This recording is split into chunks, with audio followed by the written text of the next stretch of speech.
ಆತ್ಮೀಯ H16 news ವೀಕ್ಷಕರೇ, ನಾನು ನಿಮ್ಮವ ಆಯುತ ಮಲ್ಲಪ್ಪ ಜೋತವರು.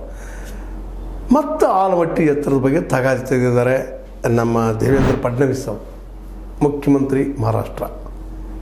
ಇವರಿಗೆ ಒಂದು ಕಡೆ MES ಪ್ರಚೋದನೆ ಮಾಡಿ ಬೆಳಗಾವಿ ನಮ್ಮದು ಜಾಲಾಜ್ಪಾಜಿ ಅನಿಸುವಂಥದ್ದು, ಬಾರ್ಡರ್ ಮೇಲೆ ಕಿರಿಕಿರಿಯನ್ನು ಉಂಟು ಮಾಡುವಂಥದ್ದು, ಕನ್ನಡ ಸಾರಿಗಳಿಗೆ ಆದಷ್ಟು ಪರ್ಮಿಷನ್ ಕೊಡದೆ ಹೋಗುವಂಥದ್ದು, ಇವೆಲ್ಲ ಮಾಡ್ತಾ ನಡೆದಿದ್ದಾರೆ. ಯಾಕಪ್ಪ ಇವರಿಗೆ ಇದು ಇಷ್ಟು ಈಗಂತ ಮತ್ತು ನೀರಿಂದು ಈಗಾಗಲೇ ಒಪ್ಪಿಗೆ ಆದ, ಸುಪ್ರೀಂ ಕೋರ್ಟಿಂದ ಒಪ್ಪಿಗೆ ಆಗ್ಯದ, ಟ್ರಿಬ್ಯುನಲ್ದಿಂದ ಒಪ್ಪಿಗೆ ಕೂಡ ಆಗಿದ್ದಾವೆ, ಒಪ್ಪಿಗೆ ಕೊಟ್ಟಿದ್ದಾರೆ. ಈಗ ಮತ್ತೆ ಹೊಸ ತಕರಾರು ತೆಗೆದಾರ, ಪತ್ರ ಬರೆದಾರೆ ಮತ್ತು ಪ್ರೈಮ್ ಮಿನಿಸ್ಟರ್ಗೆ. ಅದು ಆಲಮಟ್ಟಿ ಹತ್ರ ಮಾಡಿಕೊಡ್ಬೇಡ್ರಿ, ನಮ್ಮ ಸಾಂಗ್ರಿ ಕೊಲ್ಲಾಪುರ ಸುತ್ತಮುತ್ತ ಹಳ್ಳಿಗಳೆಲ್ಲ ಮುಳುಗಿ ಹೋಗ್ಕವ್ರು ನೀರಾಗ ಅಂತೇಳಿ. ಇದು ಈಗಾಗಲೇ ಡಿಸಿಷನ್ ಆದಂಥ ವಿಷಯ.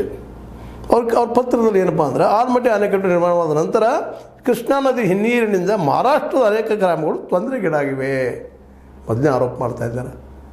ಅದಕ್ಕೆ ಇದನ್ನು ಬಂದ್ ಮಾಡಿರಿ.